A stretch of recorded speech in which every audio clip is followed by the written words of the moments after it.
didgeridoo. He'll tell you more about that stuff in a bit. My name is Tobin Wagstaff. I think most of you guys know me, but if you don't know me, I'm the director here, and I'm also one of the percussion instructors. And I'm playing percussion, and more specifically, I'm playing different types of cajon's, which are box drums. So most of the stuff that we do is actually improvised, but we do have like some general ideas that we usually play around with. So every time we perform the stuff that we do, it's never really quite the same. And what we're planning to do tonight is basically explore these instruments together with you guys being with us, and then we're also going to do some things where you guys get to play with us. You'll learn how to play some didgeridoo, you'll learn how to play some hand drums, and this is going to be totally conversational. Ask questions. You can ask questions along the way. We're just going to have fun with this. Couple housekeeping things. If you need to go to the restroom, it's in the room right behind us, in the corner over there. So you can go to the restroom there. We're not going to use this restroom since we're performing in this room. We do have coffee and stuff by the door. The gentleman out front, his name is Mike Johnson. On that note, when we do these events, we don't charge per se, but we do ask for a suggested donation. So if you haven't donated $5 and you're able to, please pass it over to Mike. That helps us to be able to continue to do things that we do here. And then I think one other thing that I want to do right now before we play again for you guys is go ahead and get out your smartphone, smart devices. We're going to do something together. This is going to help us out, okay? If you have Facebook, pull that up.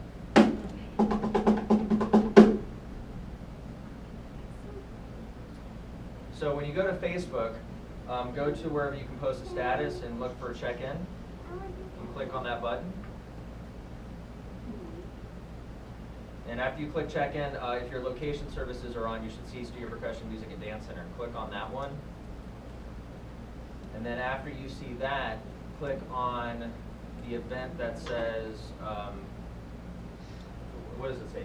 Didgeridoo Experience or something like that. I can't remember what we called it. Yeah, drums and drones. Drums and drones. Click on that thing.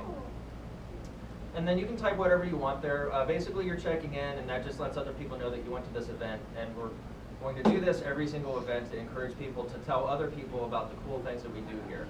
That's one of the big things that you can do to help us promote ourselves so that other people find out what's going on here. It's essentially word of mouth. These days, it's really difficult to get events out there in the community that so that people are aware of it, so you're helping us do that. So once you've checked in and all that, we're done with our phones, so unless you want to take some pictures. We would encourage you to take pictures and then post them on Facebook and tag us in it. That would be really cool. I guess we'll go ahead and play something else right now, and then we'll do some more chatting. Sure. Let's do one of your songs. Okay.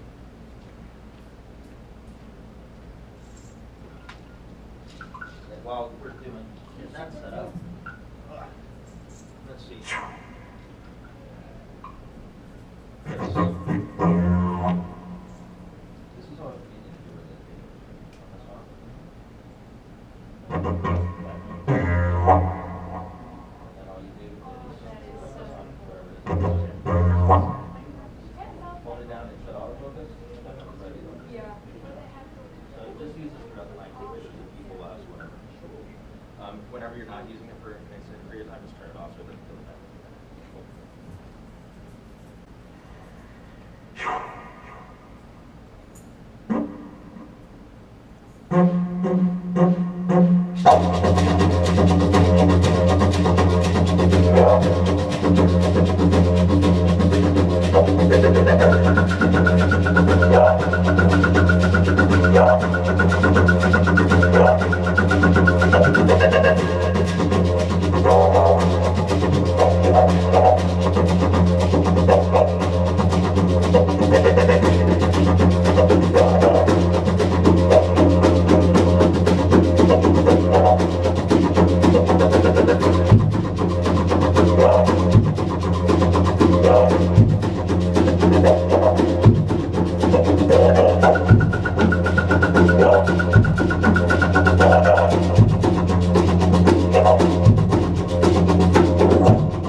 Anybody ever play didgeridoo or hear didgeridoo before?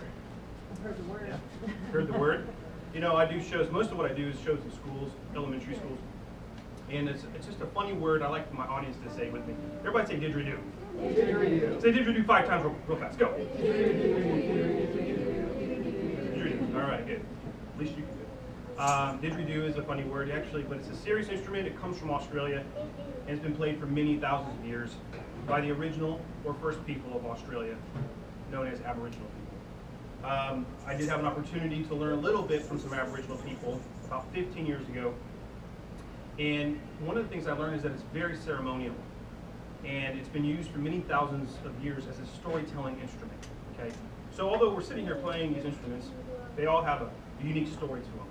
Okay? And we're taking these unique instruments and creating a new story with them.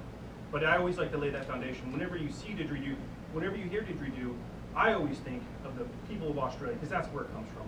Okay? And so didgeridoo is an onomatopoeia. Who knows what an onomatopoeia is? Besides a funny word to say. Yeah, it's a word that describes the way something sounds, like boom or vroom. Okay? So didgeridoo basically is the word that described the way this instrument sounded, okay, to the first European settlers that visited Australia approximately 200 years ago. Okay? So we have to imagine, you know, coming into a new country. You know, Australia's an island, so I just use this visualization that we're on a ship, and we're getting to this island, and we see people sitting around this island, and they're playing these instruments. And, you know, we're a little shy, as we all are when we first meet somebody, so we don't really have, like, a lot to say necessarily. You know, we want to maybe talk, but we just don't know how to talk yet, you know? So we listen to what they say. And so we hear this instrument, right? And so we hear something coming out of it, like, now,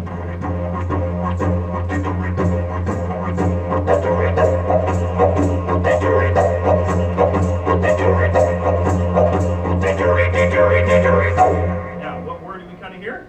Didgeridoo. So that is one theory behind how the word didgeridoo was born, based on the way it sounded to the first European settlers visiting Australia approximately 200 years ago. So didgeridoo is an instrument that involves lots of rhythm, because it's really not a multi-tone-like instrument. It's not a melodic instrument like a flute.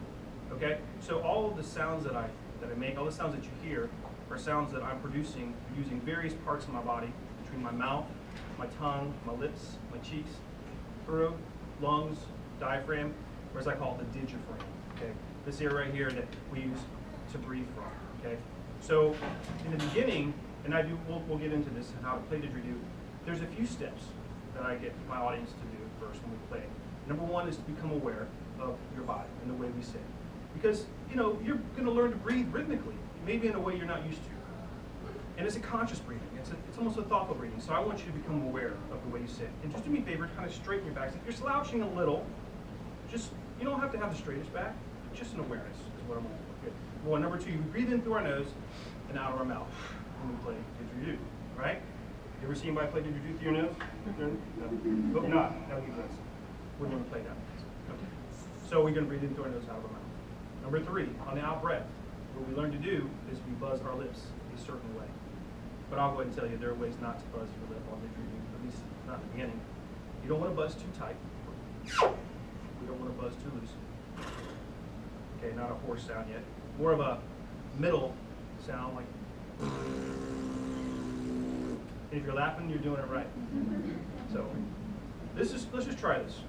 Okay. So I'm hoping, because I brought enough student digits over here, you can see student digits for us to learn on today. So this is going to be something that we're going to carry on a little later. So just do me a favor, good posture, breathe in through your nose. When you out of your mouth, buzz your lips, go.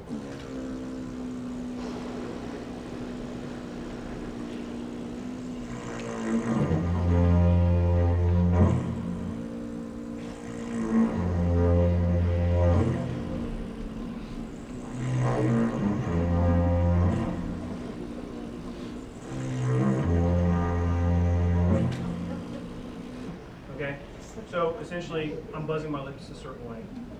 I did mention earlier that, you know, we don't play with tight lipped. We can play with tight lipped later, but it's really an overtone or a tooth sound, like that kind of sound. We can throw that into a rhythm at some point, but that comes later. So that's just the beginning of learning how to play didgeridoo. We'll get back to that in a little bit. So, Tobin. I think let's play another song, and then maybe after that we can do some jamming with these guys. Okay. All right. Well, for this one, we just want you guys to move somebody in preparation for actually playing an instrument. So we don't need you guys to break dance, but if you feel like it, feel free to. I'm sure you're all great break dancers if you really try.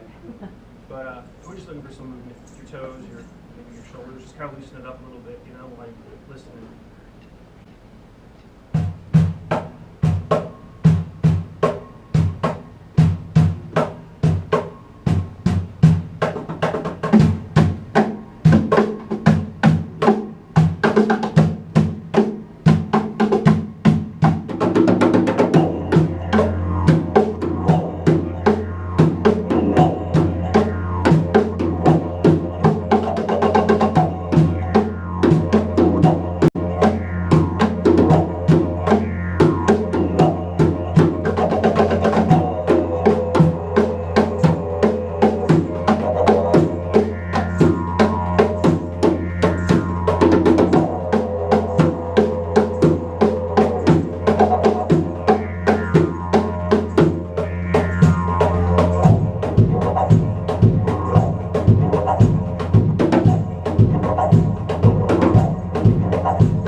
listening or you said, but what are they made out of? Didgeridoos are made up from different materials, Okay. and I have different instruments here. For example, this one here is a traditional instrument made from eucalyptus wood.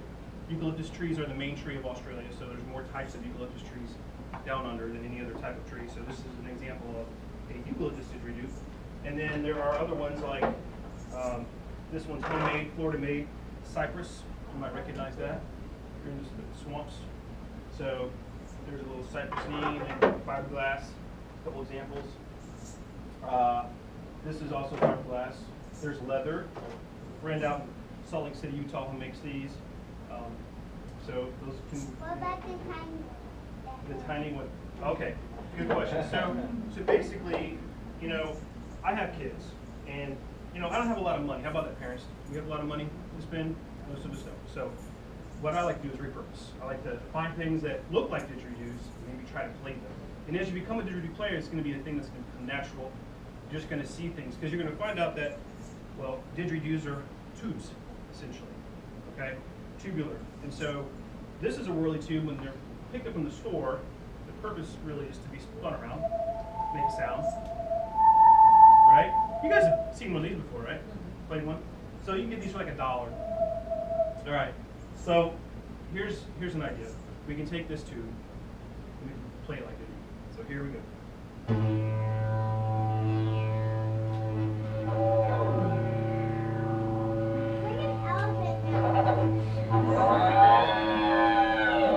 That's actually one sound that we're going to learn.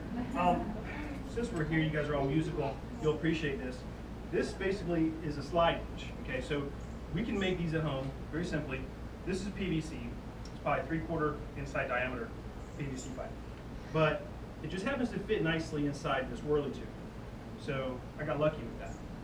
But here's what it can sound like. Check this out.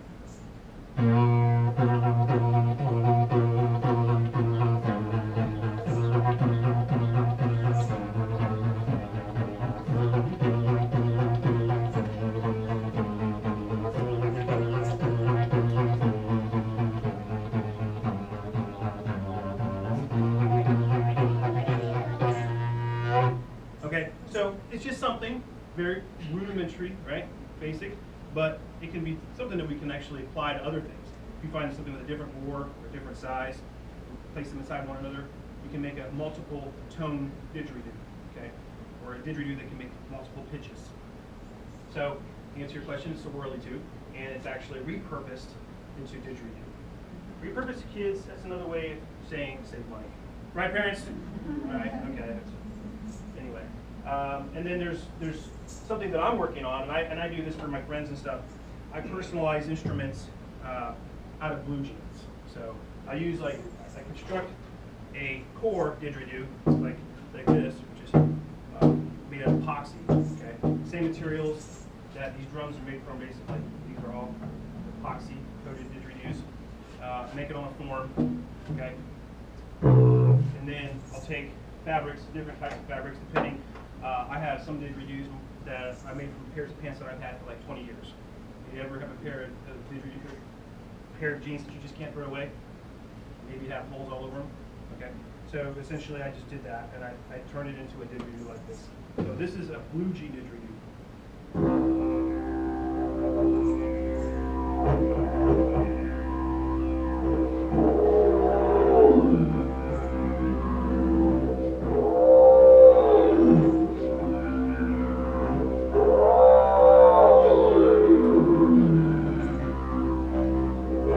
So I'm experimenting right now with like different genres. So like if you have a metal band or something and you want like a bunch of metal rings or something attached to it, I can do that. Or if you're like in a reggae band or something, you want some different colors or different types of gems or different types of jewelry. I can put it right on the instrument and kind of personalize it to the person's interest. So now, who would like to learn how to play didgeridoo? After all that talking, let's play. So I have 10 prepared, but I have like 30 in this bag, so I have enough for everybody here. So I'll just start handing it out, and then I'll read some more in a minute.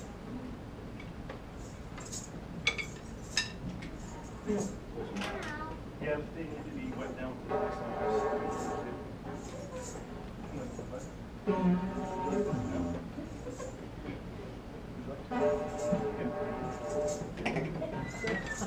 When I hand these to you, I clean them. I clean these with Lysol wipes. But what you want to do is you'll want to spin them around, find the side that's the smoothest, like as far as to your mouth. And some of these you can kind of tell by looking at them which ones are going to be smoother. If there's like jagged edges, those are the sides you don't want to put.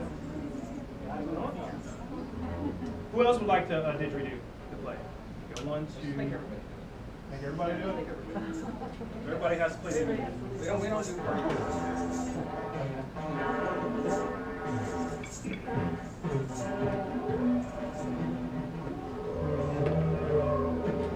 It's just like lemon Lysol as it is.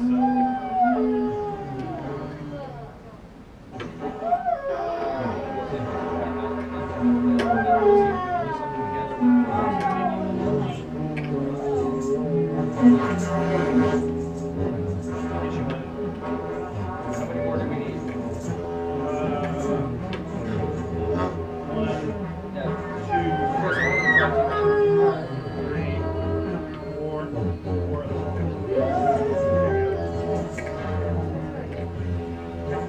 So try to say didgeridoo while buzzing your lips. Just go.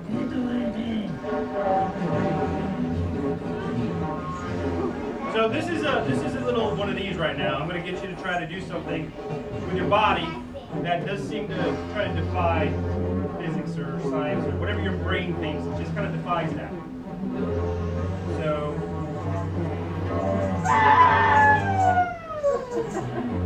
The elephant sound is probably the most popular sound in the world.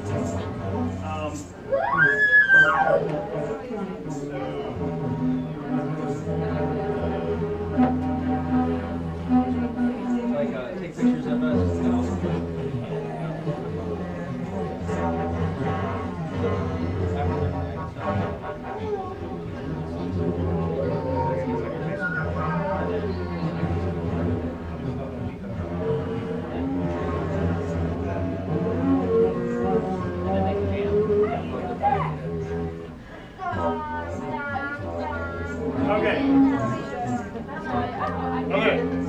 So first things first, let's go back to what I said. Number 1, good posture, just an awareness of your body. You don't have to straightest back. That's not what I'm asking. Just an awareness.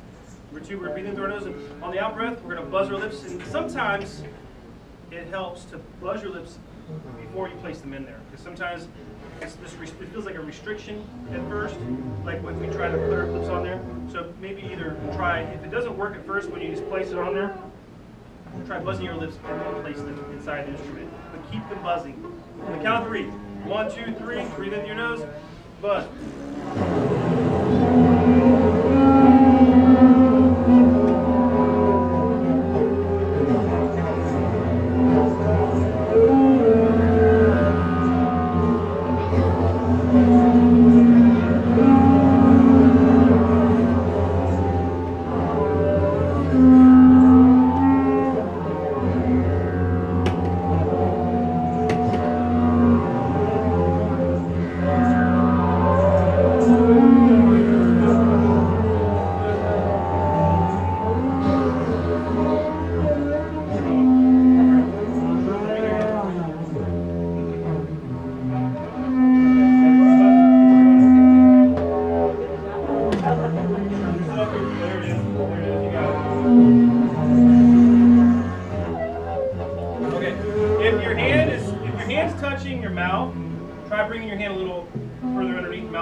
That'll cause an additional restriction. Just try to be mindful that, don't let your hand touch your face as you're playing.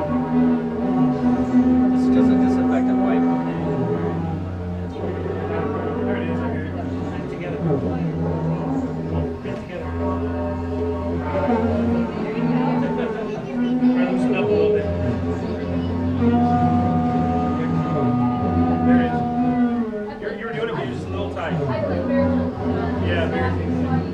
It's like a euphonium or... Yeah, it's a little tight lips, so just loosen it up a little bit. You got it though, you're right there. Yeah, that's it. There it is. Oh, I hear you. Really? Okay, there you go. You're using your voice too, good job. Did I hear you yet?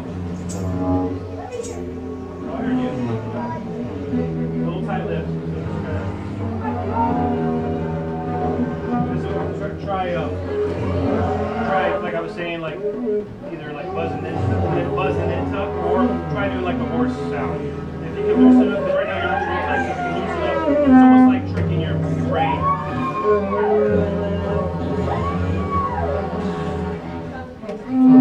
So do like that and buzz at the same time. Buzz like a horse first, and then try that. All right, welcome back. There it is. You got it. Good job.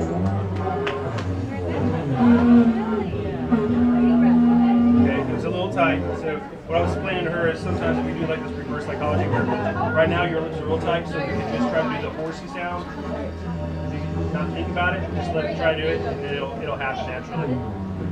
Come back to keep practicing.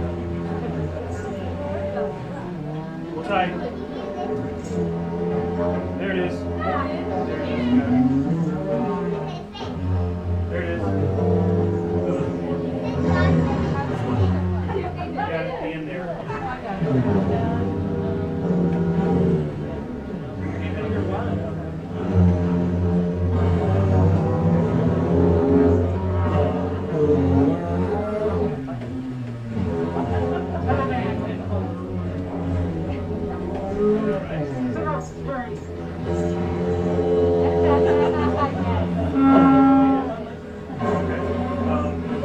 Mom, you can't do. So, who's getting a little lightheaded? Anybody get lightheaded? Well, one of the great things about the didgeridoo is it does help the body in releasing endorphins. So it's a natural, it's almost like a natural exercise for the body. It does oxygenate your blood just because of the nature of breath work. And actually, a lot of people don't know this, but you know, it's very holistic in that it actually, the sound coupled with the vibration, it's moving through the skull and it's moving through your bones. So the lymphatic system, which really doesn't have necessarily a muscle group attached to it, is massaging all of that. So it's naturally a healthy instrument to play for your body. It probably also stimulates the vagus nerve. Yeah, and I'm not a doctor, so I can't say it's going to heal you. But my mother did have a liver transplant about 16 years ago, and she had they said that she didn't have as much time as we thought she was going to have. The didgeridoo, according to her, saved her life. So you never know. It can give somebody hope. It can give somebody inspiration. It can even possibly relieve pain in the body. It can do a lot of things for somebody. It's up to you. So I do want to give you some sounds. Here's an idea. Any sound that you can make while buzzing your lips, you can do on didgeridoo. So here's simple. Dogs. Bark. Go like that. Okay, so in Australia they have the dingo, small dog, small bark. Try barking like a dingo but buzz. Go. Any sound you can make with your voice while buzzing lips, you can apply that. So here we go. Try that on your didgeridoo.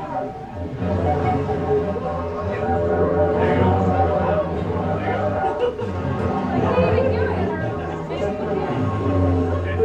One more sound. I want to give you the sound of the elephant. We're dying to hear that. I want to hear you do that in a second. This is actually a great one to picture on. Here's what we're going to do on the count of 3. We're going to breathe in through our nose. We're going to buzz our lips. We're going to make a siren. First, let me hear your siren go. So here's buzz your lips and go. Notice that I go. When I do that, I lift my neck up because I'm a mammal. If I am the nature, like a horse, like a wolf, and I need to be heard, I'm going to put my neck up and make a sound. Okay, so for this, what I want you to do is make this didgeridoo an extension of your nose. Well, let's say we're an elephant, so it's really like our mouth, nose. Anyway, what we're going to do is we're going to buzz our lips, we're going to lift our neck up, and we're going to make the siren sound. It should look and sound like this. Watch me first. We're going to do that on the count of 3. Ready? 1, 2, 3. Breathe into your nose. Buzz it. Let's do it 2 more times. Breathe in.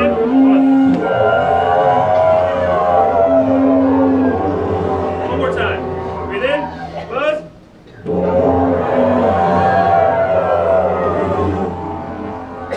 Okay. So we're going to try to do something here very, very unique. We're going to go in. I'm going to push you guys a little bit into what would be considered intermediate. Okay, so there's various levels of playing didgeridoo. There's this beginner class basically, and it's kind of really a shortened version of a beginner class. And then there's like intermediate levels, and then there's expert. I'm not really an expert, but I can tell you intermediate levels, I teach basic rhythms, like how to make basic rhythms with your diaphragm. And so I'm gonna put this, consider this a seed. I don't expect it to be turning into a tree right now that you can pluck fruit from. I just want it to kind of sit in you for a second. So I want you to do something for me. Don't think about it so much. Just go ha ha he ha ha. Okay, now take one of your hands, put it in your diaphragm, and when we do this, the hus and the he's, they should be coming from right here. Okay, so ha ha he ha ha. So yeah, ha ha he ha ha. Okay, ha ha he ha ha. All right, ha ha he ha ha.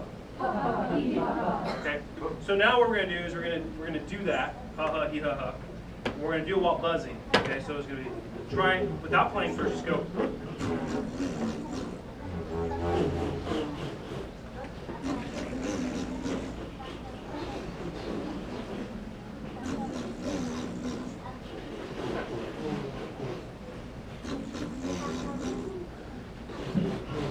Okay, so now we're going to try and do this.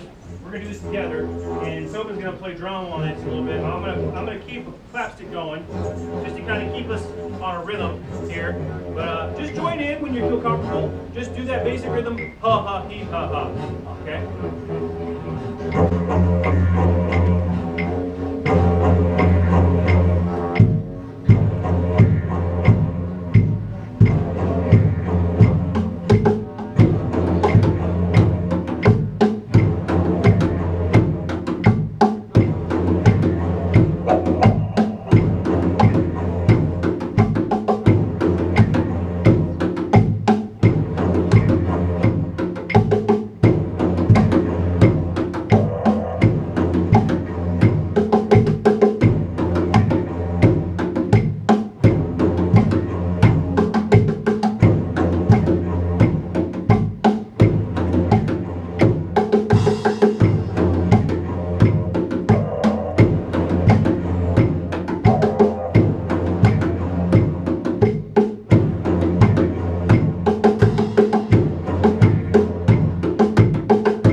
That's just an example of a rhythm that we can create together, and there's more. As much as you can, and basically every didgeridoo rhythm is a challenge for you to breathe in a rhythmic way that you may not be used to, you may not have, breathed before. Also, anybody notice how I'm able to keep the sound going? Are anybody interested in knowing about that? It's called circular breathing or cyclic breathing, and essentially what I'm doing is I'm able to continue pushing air out of my mouth while breathing into my nose, okay, simultaneously. But there's a trick to it. Okay, the more rhythmic you play, the less the pause becomes. So really, I'm always taking this little pause of breath. You just can't hear it because I'm able to continue pushing the sound out in a rhythmic way, so it sounds flawless. But don't let it fool you. I'm actually breathing into my nose, taking these little breaths, these little pauses as I'm playing these rhythms. Okay. So basically, the first step sort of breathing is just push air without breathing into your nose. Well, breathe into your nose, deep breath. Close off the top part of your nose, right? And push the air out.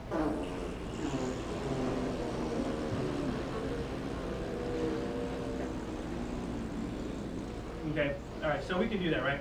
Try doing this. Push air out of your mouth, but breathe into your nose at the same time. Go like this.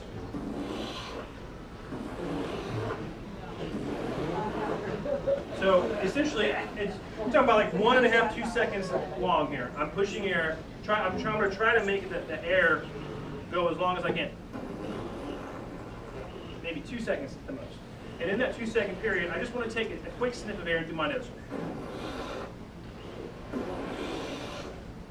Okay?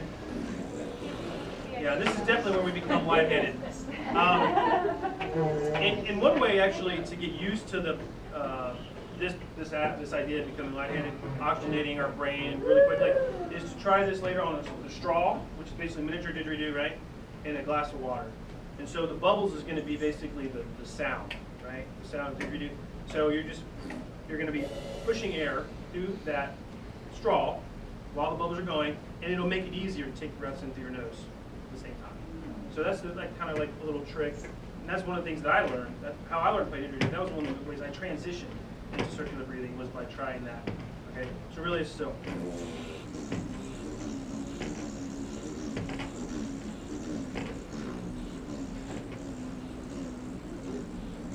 But this becomes the amplifier, so all the sound that I'm making is becoming like triply louder than it really is when I'm just without a didgeridoo. So this is really a speaker for that sound. So it's going to be louder, so all of my breath and all those pauses become less noticeable. So there's, and I get into this more in like more of a beginner class on didgeridoo. We can do that later. Maybe we should play a song if we want these guys to play again. Hey guys, we're gonna play another song for you, but this time I think we'll let you hold on to your didgeridoos, but don't play them right now. If you can maybe just set them on the floor under your chair.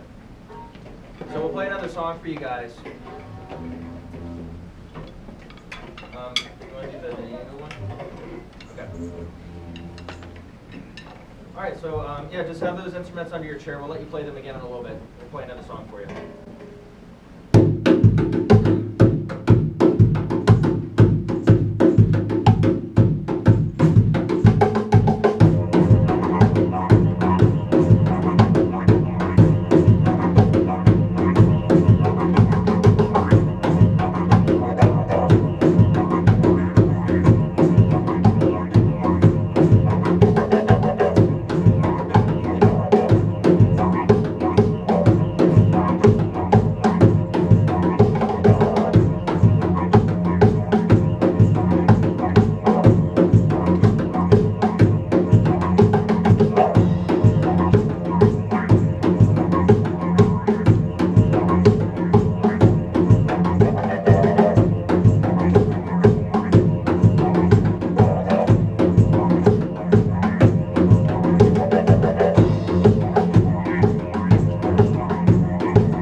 just a little bit about these. Tonight we're featuring this, and I'll have, I guarantee you, some workshop in the future where we're going to focus more on hand drums. So let me tell you about what I'm doing. So I'm playing a group of instruments called cajon, and when you think of a cajon, it's a box drum that comes from Peru, and there's a whole lot of history there that I'm not going to get into tonight because it's kind of long and complicated. But what Lindsay's sitting on here is more of a traditional cajon, and what I'm sitting on is the same thing, but these are both made in America, so they're Americanized to suit whatever Americans want to do with them. But I have a couple other versions here. What do they call this one again? It's called the box kit. So what's the company called? You can find it out on boxkit.com. So what they did is they took the idea of the box drum and then they made it so you could hook a pedal up to it that you get that low sound. They also have snares on here. Let's see, how do I turn this on? So there's some wires in here that make this a snare drum. I'm not quite sure how to use it because I never use it, but I like the open boxy sounds. I don't really like it sounding like a snare drum. If it sounded like a snare drum, I might as well use a drum set. So anyway.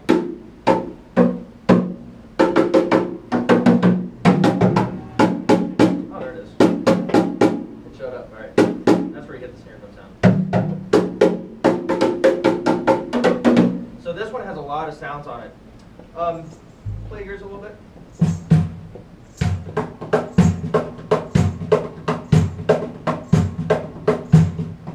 Yeah, so basically you have what we would call a low tone, that sound, and then you have open tone. Open tones are higher tones when you hit in that area. And if you hit the other parts of the instrument, you got different sounds as well, but usually you're using these two. Sometimes these instruments will have bells or jingles in them or snare wires, like this one does. Sometimes they don't. Sometimes they're just open and empty. Another one that we have is this one. This one's kind of cool. I guess they're marketing it as a lap cajon. It's a made by a guy named Ray Steele, and his company's called Ancient Tree Drums, I believe is what he calls it.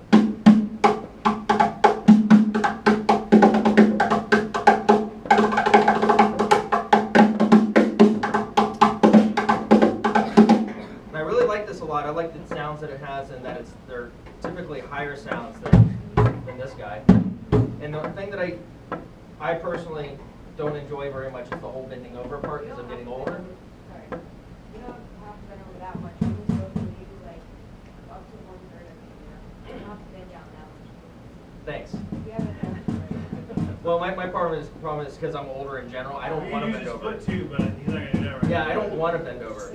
So yeah, but like you always see the guys kind of like this, and just for me, I've always had a bad back just from playing drums forever and marching percussion and stuff. So I like this because I can sit up more. Sometimes I will play this while I'm playing this, but I haven't done it yet tonight. I've been focusing more on these two instruments. This is a little bit more applicable to what we've been working on.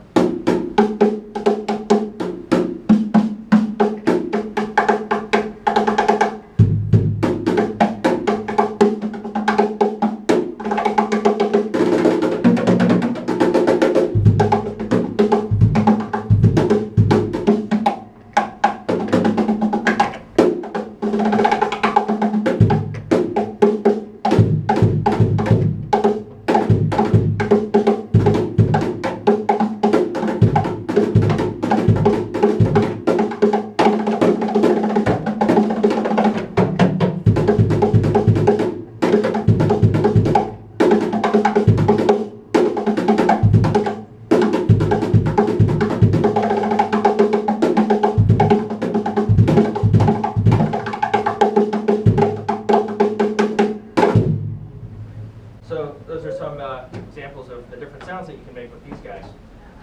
The only other thing that I'm really doing right now actually is I have these egg shakers, and I just put them in my socks.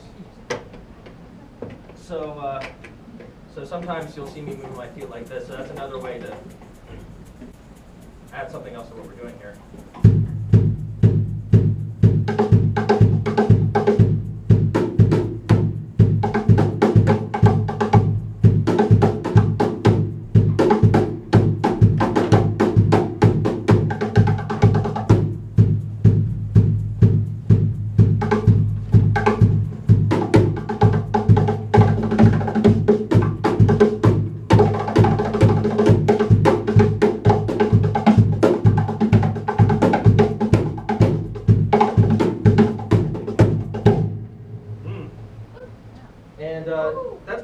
So, I mentioned earlier at the very beginning is like a lot of what we do is very improvised. We have like certain rhythms that we've worked out that we like to improvise around, but it is very much improvised. Like we're not really ever playing the same thing twice for anybody.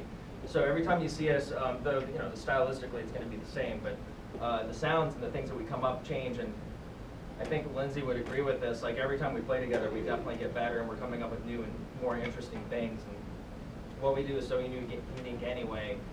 It's inherently cool in my opinion, but as it's developing, we're learning new and cool ways to add things to it. So why don't you tell them a little bit about what we're doing with the pedal here? Oh, Because that was super cool. The pedal this is really it's a vocal performer pedal, but it's made by Boss, and I essentially use it for different things. But this is just an example of something. Let's see here, what can I do for you? It doesn't have to be too complicated, but give them an idea of how we're enhancing the live with the digital stuff that we're able to do now. So you guys do like beatbox?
That's just really it's a vocal performer, but it does looping. And so essentially taking this instrument and trying to do something with it that's a little bit... Okay, what I said earlier about the didgeridoo being an instrument from Australia, it's an indigenous instrument, and I know I and Tobin both pay respects to the indigenous people of all the instruments that we play in the various ways we can. But we also are contemporary. I'm not an Aboriginal person. I'm not playing it like an Aboriginal person would. So I've taken influences from my culture, which is expected from anyone who plays an instrument, with respect to the original people who play it, and create their own sound. So, I'm not a rapper or anything like that, but being able to beatbox, do something that's interesting, is important with these instruments. Like as I said, it's a one-note instrument, essentially. So that's just something that we do occasionally. If it's not clear from what he was saying to you younger guys, what this pedal is enabling them to do is to essentially record something, like you would just hit record on your phone and record an audio thing. And he lets it play for a certain period of time. And then he presses a button, and then what it does is it takes that recording and it just keeps looping it. And then that allows him to play along with what he had just recorded. And then while he's doing that, he's recording another loop at the same time. And that's why you heard of, I guess, what did you do? It's a loop pedal, yeah. I guess that is one thing. It's basically a loop pedal, so I'm able to create sounds and duplicate that sound and create more sound. Yeah, so now we become more than just two people playing these instruments. And so as we continue to grow together, we'll probably be adding some percussion things that are going to be digital like that. But that's just something that will just happen as we continue to develop what we're doing here. Maybe you have a song or you have an idea for something we can do where we can play like essentially one of our songs, and then they can kind of just sort of jam out with it, free play on their own. Well, I mean, I say just play whatever you want to what we're playing, because what we're playing is, I don't expect you to be able to play didgeridoo, or drum like he drums. I don't know how we can go like that. So, so whatever sounds. We were talking about animal sounds. So what you could do is, as we're playing things, try to find a place where you think a good bark would go. Like when I was doing that hup, hup, heat, hup, hup, well, a good time to throw in like a bark would be like right after the last hub before the next hub. Hup, hup, heat, hup, hup. Hup, hup, heat, hup, hup. Or hup, hup, heat, hup, hup. Hup, hup, heat, hup, hup. Just a couple sounds that we've already learned. Just try to listen to the rhythm. Because a lot of music is listening. You know, reading music, great. Playing music, great.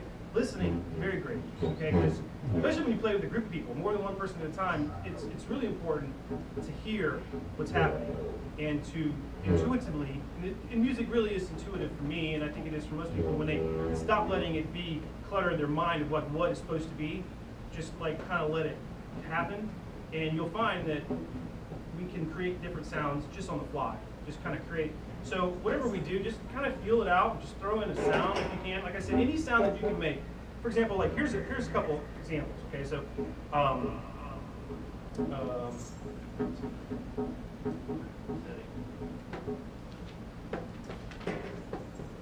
Howdy, everybody. So yeah, we can have fun with stuff. Okay, so I don't know, some basic ones like crickets or I'm making a trill sound, but buzzing. So.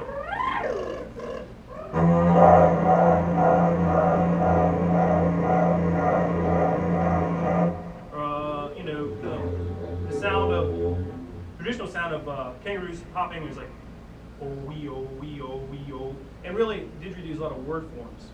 So I'm going oh wee oh.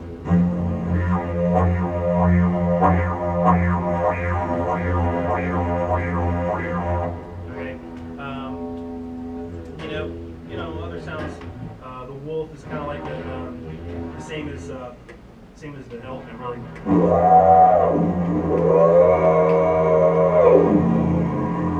But any sound you can make. See, some of you ladies maybe have your voices can be a little higher, so you can create other sounds that maybe I can't in my range.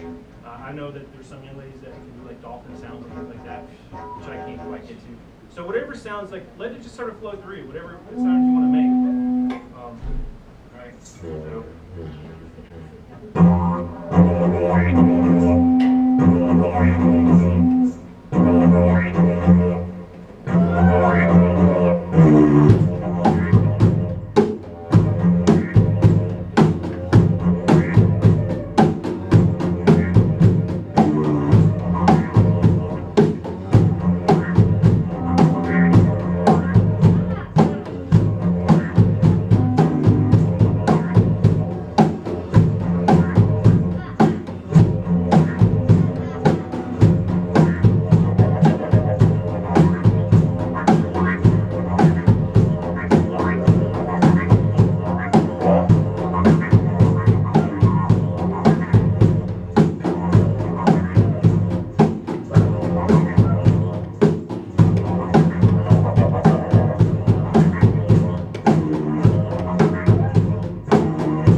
we should do is, let's collect your didgeridoos, and then what we can do is move into like a question and answer session and talk about anything you guys want to talk about. So maybe, I don't know, Lindsay, if this works for you, just have them pass it down. Yeah. Well, we can. Thanks, Bob.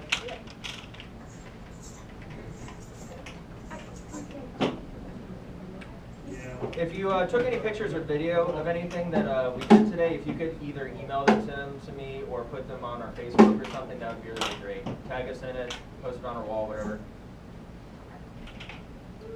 So we're going to be doing workshops like this about once a month. The next one we have coming up, we're calling a night with Scott Free, and on your way out, me or somebody else will hand you one of these so you can take one home. Scott Free is a local musician, guitar player, producer, songwriter.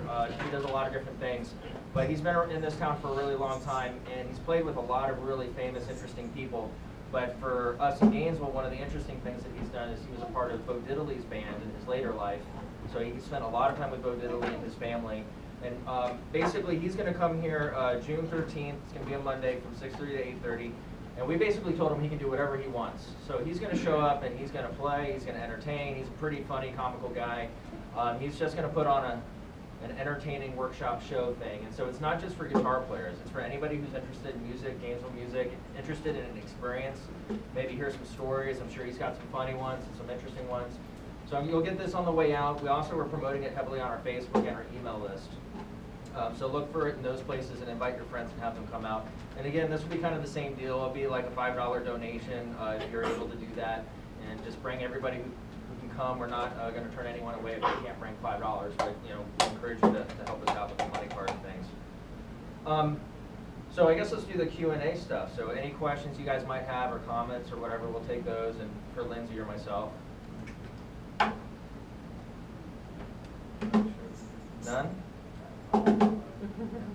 Okay, so I think that they get bigger at the end to make them louder. Does it do something to the tone? Yeah, well, the didgeridoo's tones are going to be based off its material that it's made from. Its inside bore diameter, its length, right? These are going to be the main variables into what tones you're going to be working with. When you widen that bore, you do create more surface area for the vibration to bounce off. The waves can become bigger. Standing waves. There was some science done behind this many years ago. Someone else did it, and something about a standing wave theory was the perfect place to study that. And the waves do get bigger at the end there. And actually, there's a vacuum that will happen at the very bottom of it. A slight little vacuum, little litter-sized pieces of paper and stuff will actually can hover and stick in that little area. It's like a little vacuum, but the sound itself, those waves become bigger, so technically the sound will become bigger, audibly, from that. So it's like an alpine horn or something, if it was just one long 1-inch bore, it would not be, and it was as long as an alpine horn, it just wouldn't sound that great, But that extra surface area for those waves to bounce off does become. Do the wrinkles mean anything? The wrinkles? Well, this was made on a form, fiberglass form. So that was just the way the form was built. And this was actually wrapped this way. So there was like fiberglass cloth was spun around it like that, and that's how that form came about. So no, the wrinkles really have nothing to do with the sound. Yeah. Well, yeah, sure. Interesting. How much does the pedal cost? The Boss pedals, I just picked up a new one to experience. Is that the new one? And no, this one's a vocal performer. This is for like singers, which seemed appropriate because a lot of what we do on didgeridoo is vocals. So it's been great, and I've used it for many years. They're about $200, $200, $300. I think $300 is a good price. Well, how about I ask you guys a question? I'm sure that most of you probably haven't seen stuff like this before. This is a pretty unique setup that we're doing. There's not many people who play didgeridoo in the States. Lindsay Lindsay probably knows almost all of them who do. We're all closet players until later someone pulls us out and play with the public. These, or the cajon is an instrument that you're seeing more and more and more, so you're going to see those a lot. They've really grown in popularity in recent years. I've never seen one of these until he showed me it. So this is the first time I've seen this, like a few months ago when we started using this with his music. This I had never seen before until the guy who made them brought them into my store and was like, hey, I want you to check this out. And I was like, I'm buying one right now. So I bought one right then and there, and I've been experimenting with it. So this is more common. This is not very common at all what he's doing. So there's got to be things here that you haven't seen before, and I'm curious to see what you guys thought was interesting, and then maybe we can have some conversation about anything that comes out of that. So let's think of it this way. Tell us things that you thought was interesting about what we're doing, and maybe we can talk about that. Anybody have, like, what's cool? Like, what did we do that was cool? What did you think was interesting? Yeah. So when you did the journey, it did sound Australian, but when I thought of it at first, I was thinking of an alien movie. Electronic, Yeah, electronica. alien. And I thought it was really cool. You were just the. You were keeping track of it. He's a drummer. Percussionist. Basically, the drum. Didgeridoo is considered original. Some people call it the original techno because it has a very natural synthetic sound to it, almost like kind of techno. Kind of sounds like a lot of electronica. dubstep stuff. Yeah, yeah, and you know, I'm actually working on a dubstep album that the Didgeridoo works well with it because of it. Yeah, and we're in the new generations and stuff like that. We all like that kind of music. I think it appeals to the newer generation. But I'm trying to make this instrument appeal to everybody through these different platforms like the dubstep. But it does work well with any kind of electronica style music. So when you play the sounds on that one, if you played them on all the different ones in the back, would it sound different? Like the same exact sound you play on this? Yeah, Does it make them all sound all they are different? different pitches. They all I'll different. give you an example. Okay. I can show you what they sound like.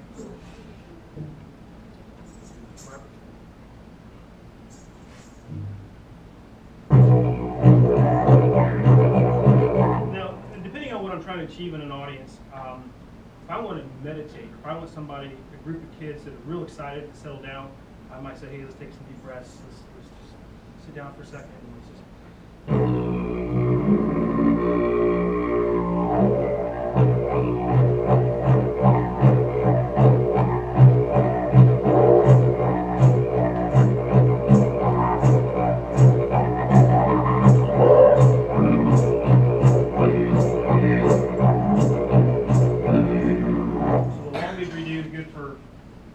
Relaxation, you know, I think there's a natural response in nature to the lower sounds versus the higher pitched sounds.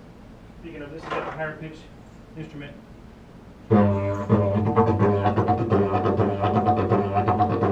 So it makes you want to move around a little bit faster. You know, and then there's like the medium ones. Another blue G ditch.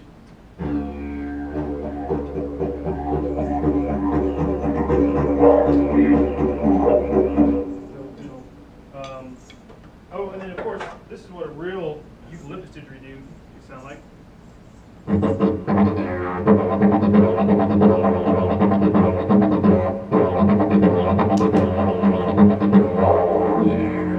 This one sounds pretty good, and you know, that one costs a lot of money because it came from Australia, North Australia, where the didgeridoo originate from. It's of course Aboriginal people, so this one was like $500. This is leather, and this one just looks cool, and it sounds cool too.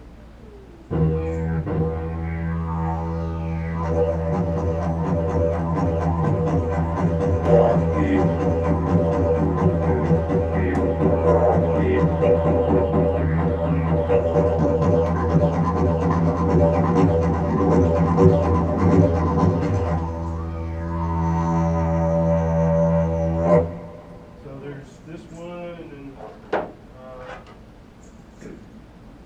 this was a fiberglass didgeridoo. It's actually made by the same guy who made this one, so you'll see the same kind of patterning there.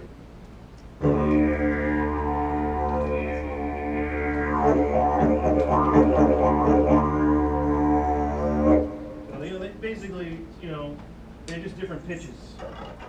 Usually between like B and D, D, E, F, and G. So, I'm not sure how to really put this question, but the original didgeridoo sound, is that still preserved? It's like something from before the contact of European civilization and all that? Yeah, there's been some fellows that have gone out there and have taken the, recorded it. It's basically a language. All of the traditional players, when they're doing their storytelling, they're actually saying words and things through their instruments. So, and they're training the people to listen and hear their stories through their language, through the instrument itself. It really is very much a storytelling instrument at its core. So, a real traditional didgeridoo player will be playing rhythms that are not based on like Western style of music. When we think of music, and things like that. They're going to be like a 4/4. It's not going to necessarily sound like it's even music because there's going to be lots of pauses and stops that are just seem to be random. And they may just be describing the land. They have what's called song lines. So everything has a vibration or sound signature to it, and they're able to take that signature and put it into a word form that they can produce through the instrument. And so when you hear it, you know what they're talking about. And they say this story is about this, so you'll have the background, then you can.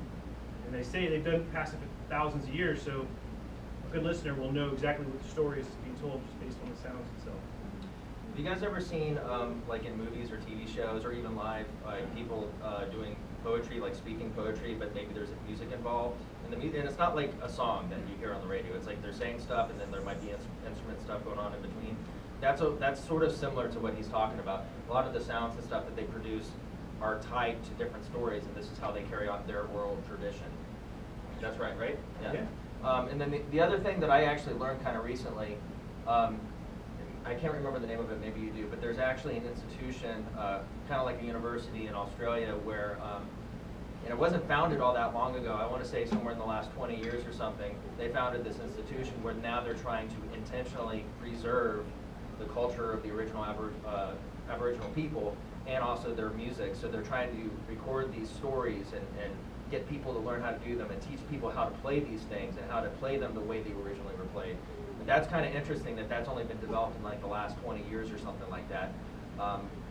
And then actually the other thing about this instrument is in recorded history, as far as we can tell going back, this is the oldest known instrument that they've been able to find.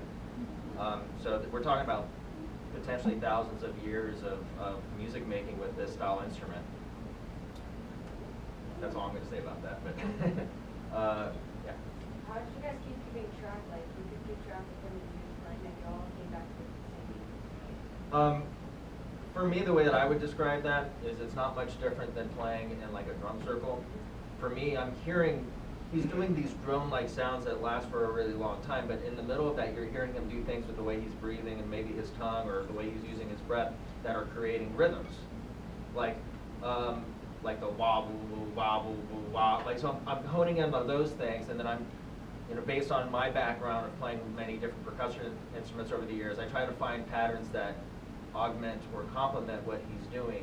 And then, like I mentioned earlier, we're improvising a lot of this stuff, so sometimes I'll take these rhythms and change them slightly to see if they feel good, if they bring something cool to the energy of the music that we're creating. And I know he's doing the same thing too, so we might have core patterns that we tend to go to, but then we're always like finding inflections of them or nuances we can add to it.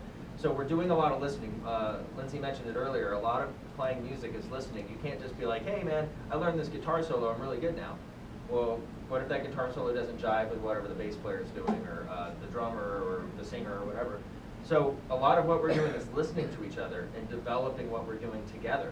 And there's not a lot of ego here. Like, if he's being really like hard pressed on something that's in his heart to play, I just follow him, and then and then we pass that energy back and forth to each other. Where there's things that I'm like, hey, this is feeling good right now. Let's go with it. It's like. It's almost spiritual in a sense, but I don't have a way to describe it. It's just like an energy. A lot of this music anyway is a lot of not thinking, not using the traditional brain, so to speak. Music for me is intuitive. I was hyperactive as a kid. I was the kid that they put on Ritalin. I don't know if it really exists anymore. but I was that kid, you know, doing a lot of this and when I shouldn't have been in school. And so, you know, I'm not, you know, I never picked up music as the theory behind it and all that. Tried to study all that, and it just didn't register with me. So for me, it's always been a feeling instrument. If I can't feel it, I can't play it. So I think it's a lot of intuition. This instrument, if it becomes where it's theoretical, then that's great, but I probably will lose my attention after a while. If I can feel it, and I can feel what the audience is thinking or feeling, or the person I'm playing with is feeling, then I can play it longer and I can play it better. A lot of it has to do with the energy of the room that you're in. A lot of it has to do with the people that are around you. You know, it's a lot about being grounded too. The stronger the musician, the more grounded they are in the things they already do, and they can be an anchor for everybody else to feel. So, you know, that's what they say about music. Is you know, it can evoke any emotion, bad or good, at any given time. And it doesn't make any sense. It's not something you try to figure out. It's just the way it is. So, and there's something called recovery too. A good musician who's learning to play together will get caught up. I think he said what he meant by ego is like, wait a second, I don't like that. Stop what you're doing. Let's try this. It's not like that. It's just like, okay, well, just keep going. I'll figure it out. You know, it's just being able to bend with like bamboo. You know, like kind of like be able to with whatever's being thrown at you. And Bruce Lee, that stuff. That's what you got to do. Whatever you got to do. Something I'd add to that really quick. He was talking about being like a strong musician. Like if you're a strong musician, you can be like an anchor towards like the group or the audience or whatever. That comes with time as you learn things and you practice the things that you're learning. And so this is mostly for you younger guys that I teach. Like everything you saw me do, at one point I was terrible at it. Okay, so I was learning how to do simple things just like you are years ago. I've just been doing this for a long time. And so when he says stop playing what feels good, if it seems complicated and I'm playing it and it feels good to me, understand that I had to develop that over time. It didn't just come. And then sometimes you take those things and then maybe make small changes that throw you off a little bit, but then you just get a little bit better. But understand, we've been doing this for many, many years now. And I've been doing it mostly as a solo artist, so I have to say a lot of what I'm learning is new to me, too, when I play with other people. Because, you know, based on the nature of the work that I've done, is a lot of traveling as a solo artist to over 20 different states, performing in schools as an educator, and as an educator only by himself. So a lot of what I've done with Tobin over in the less than I think 3 or 6 months, I'm not sure how long it's been. It hasn't been long. It's just been new. So I'm learning a lot too. You know, we're all learning a lot as we go. And I think part of it is no matter what it is, as long as it's fun, continue to do it. Yeah. That's what it is. when you talked about recovery earlier, in layman's terms for you younger guys, what that means is when you mess up, pretending like you didn't mess up and just going with it and just figuring it out. You don't stop, you don't show the audience that you're messing up, and you just go on with it. I can tell you that I absolutely messed up, and you know, in my opinion, at least a few dozen times when I've played tonight for you guys. But hopefully I've done a good job hiding that from you, because I know that you don't do what I do, and you don't know what I'm doing, and you don't know what I think that I'm doing. But if you're a strong musician, you might pick up little hiccups here and there. Where I might be messing up. But that's a part of playing live. You can have really great performances, but you know, someone would be lying to you if they said that they were always perfect at it. There's no mistakes in art.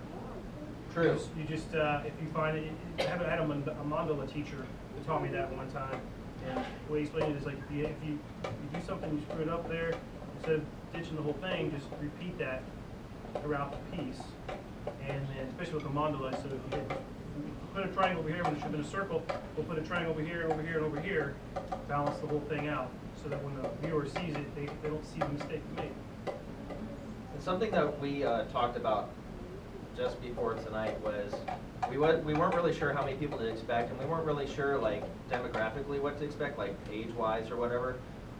So we basically said to each other, you know, we're just not going to plan anything out. Like, we'll just like see what the room feels like and just do what we do and talk about the things that come up. So that's another example of art. Like for us, this is art, and we're okay with how this would have gone, regardless of whether it was a small group or a large group or a bunch of young people or a bunch of older people. It didn't matter to us. We were just going to have fun with it either way. And I think it was a success. So I really appreciate you guys being here and participating with us. We're going to try to wrap up here.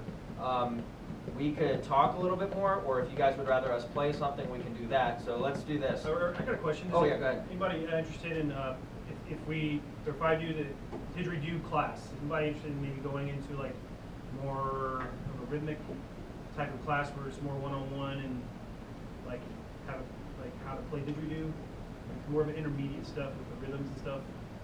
If you are interested in it, think about it and let Tobin know. I don't currently have a class here, so it might be something I can do if I had enough people interested in it. So. I would like to add something or comment about what you said. Two main things: meditation. You mentioned about meditation, and also health and the lymphatic tissue, oxygenation. Yeah. With this, I can notice myself, and I think health-wise, it would be a very good instrument to play. I mean, all the instruments is music in general, but these Okay. are something. So Tobin, maybe what we can do is something of a, we have to figure the wording out, because we're not doctors, so we can't say it's a healing class. But we can say something like it's a holistic relaxation, meditation type class where we could, you know, and I've done this before, like I said, my mother had a liver transplant, I would just play over her body, and it's not invasive, but there's been some study behind like organs and what tone they may generate if they had, let's say, a sound signature behind them. And because my mother had liver transplant, I studied it. I learned that it was C, according to one doctor who studied sound, that C was the sound of the liver, if it were a pitch. So I would take a didgeridoo, the pitch to C, and I'd play over her body, you know. And of course, she's my mother, but she would say, "Oh, it feels so good. You know? It helps me so much." The frequencies resonate with certain frequencies in your body. There's people who do healing with gongs. They have like big gongs in the room, and people come in that need, you know, healings, and Yeah. it's very relaxing and you feel great. It's very rejuvenating.